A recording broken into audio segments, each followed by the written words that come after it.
How good, Lord, to be here.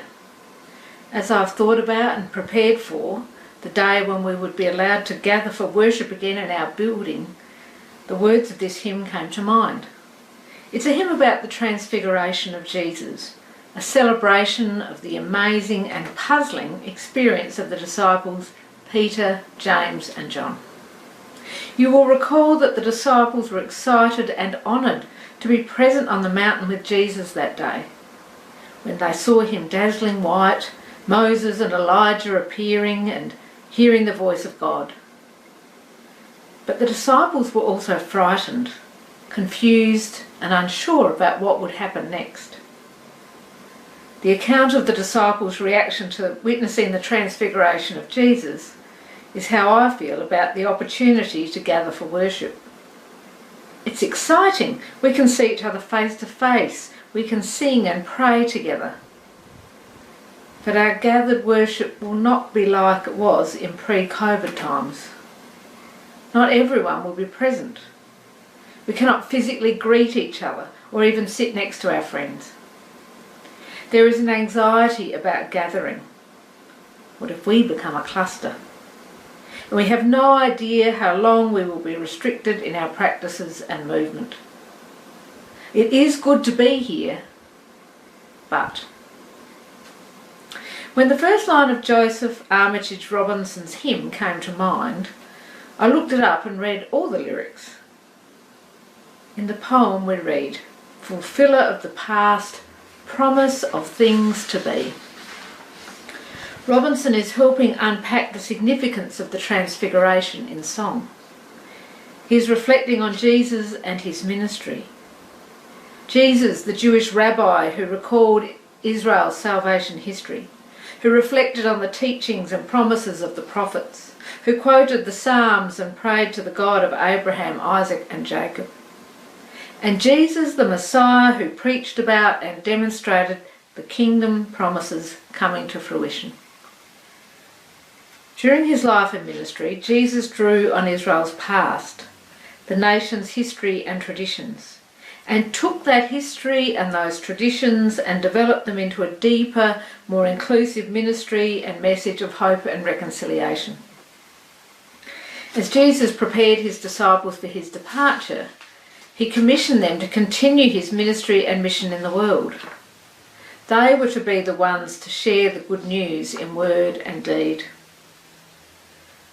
Over the last 2,000 years, there have been many expressions of the church. Worship is conducted in a myriad of ways, and each disciple has engaged in Christ's mission in their own way. The changes, splits and evolutions of church traditions, songs, worship style, leadership, governance, understanding and expression of mission have sometimes been slow and steady, and sometimes due to a crisis.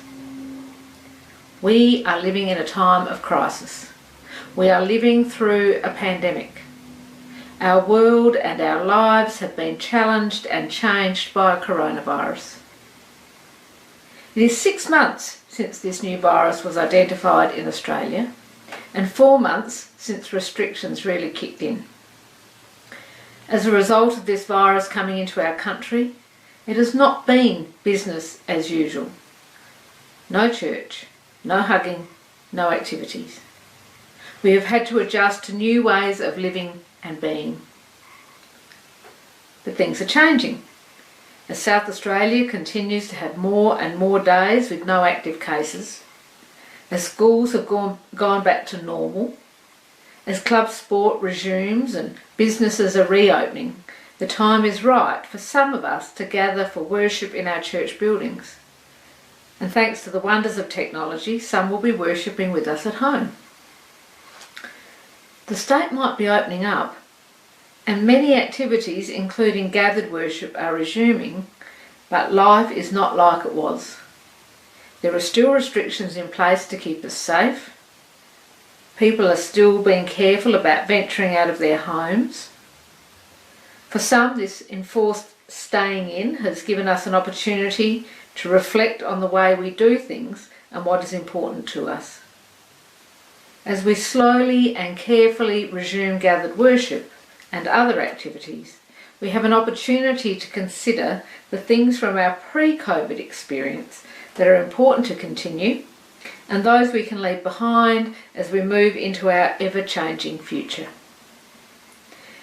In the Gospel according to Matthew, we find a chapter of parables, including the parable of the sower, a parable about weeds among wheat, and then a series of short parables about treasure and yeast and fishing. In these parables, Jesus uses common items and everyday experiences to explain what the kingdom of heaven is like and what it means to embrace the promise of the kingdom. As we consider our priorities as disciples of Jesus and as a church community, these parables help focus our thoughts.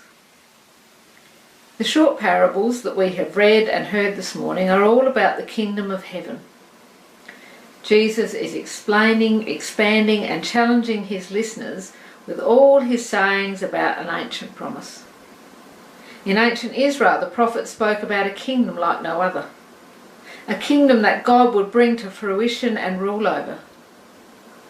This kingdom would be a time and place of justice and peace, of healing and mercy, of hope and reconciliation.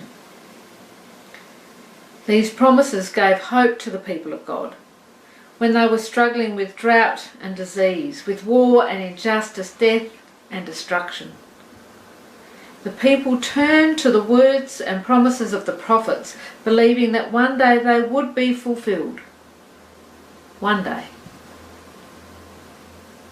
Because the prophets never offered a timeline for the coming of this kingdom. It was a promise that might be fulfilled soon or thousands of years into the future. But the very promise gave hope to the people of God and had an enormous influence on the way people worshipped, lived and dreamed about the future. Generation after generation heard and read these promises, and each generation of the people of God looked for signs that the kingdom was coming. They looked for signs of God's activity in the world. The first disciples and the earliest followers of Jesus believed he was an important prophet, someone who spoke with authority about the kingdom of heaven. As they followed and witnessed his miracles, they became more and more convinced that he was the promised Messiah, that he was the one who would bring the kingdom of heaven into the world. After his death and resurrection, the first disciples recalled and recorded many of Jesus' stories and sayings. They realised that Jesus had given new meaning and depth to the old promises through his parables, and that the parables helped explain the kingdom and served to encourage his followers to live in ways that will contribute to the coming of the kingdom of heaven. Jesus took old promises, old traditions, and revitalised them through his life and ministry and his teaching and example. Each generation of the people of God received the promises along with the ancient and modern traditions of the faith, and in them find hope, but each generation must interpret the promises and follow traditions in the light of their life experience. Who would have thought 6 months ago that we would be living through this pandemic? 6 months ago we could never have imagined how our world and our lives would change.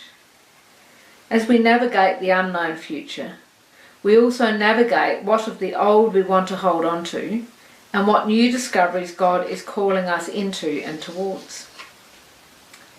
Throughout this turbulent time, we hold on to the promise of the kingdom of heaven, the knowledge that it is breaking into our world, and our calling to be part of the process.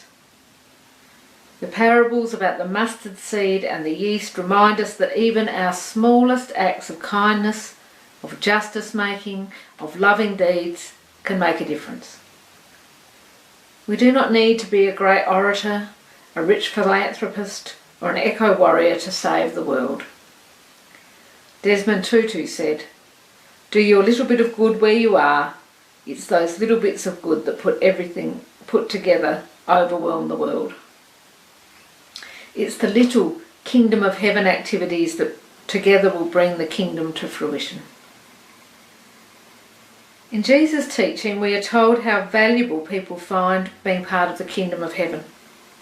In two of the parables, we find protagonists that know the value of the treasured kingdom and who go to extraordinary lengths to be part of it. A worker in a field stumbles across a treasure. The worker instinctively knows the value of being part of the kingdom of heaven. It is a treasure that will transform his life. The worker wants this treasure and sells everything he has in order to buy the field. The worker's priorities have changed. His life has taken a new direction. He embraces the kingdom of heaven. The worker has stumbled across this treasure because someone has done something for him, or because a community of believers has welcomed him, or he has found peace in God after a crisis. Something has happened and the man's life has been changed, and he wants to change more. He commits his life to being part of the kingdom of heaven. In the next parable, a merchant is searching. Something has sent him on this quest, a yearning in his life. The example of another, a conversation about faith. Something has led the merchant on this quest, a quest that is so important to him that he pours all his resources into finding the one pearl of great value. The merchant searches until he finds the kingdom of heaven, until he finds and embraces that which brings him hope and meaning. How good, Lord, to be here. How good it is that our state is opening up, slowly and carefully.